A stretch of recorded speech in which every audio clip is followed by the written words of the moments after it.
Monsieur le Président, chers collègues, on parlera peut-être pas des Givors, mais Givors et Grigny sont rentrés à la métropole en 2007 et sont rentrés dans les mêmes conditions, avec les mêmes difficultés sur des actes.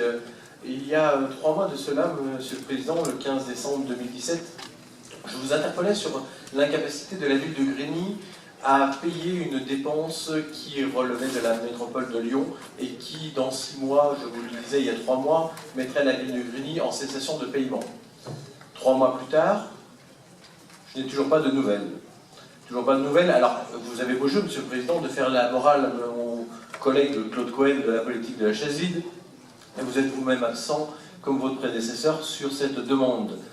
4 ans que je fais la demande d'avoir un rendez-vous pour solutionner ce dossier, 4 ans que j'attends et 4 ans que je n'ai pas eu de rendez-vous, sauf, Monsieur le Président, je vous l'accorde, 15 minutes à l'issue d'un conseil de métropole un soir entre 23h et 23h15.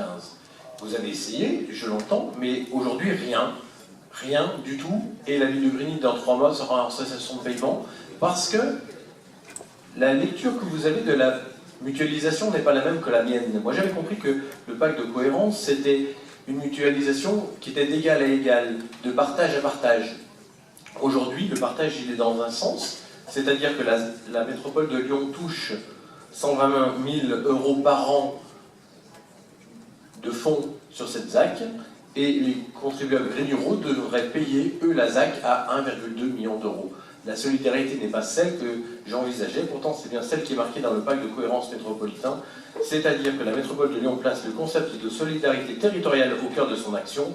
Personnellement, je ne l'ai pas vu, je m'en excuse, j'ai peut-être pas une très bonne lecture de la métropole de Lyon, mais je n'ai pas vu de changement entre la communauté urbaine et la métropole de Lyon. Dans les deux cas, les grignoux payent quand ça devrait être les grands lyonnais. Merci, Monsieur le Président.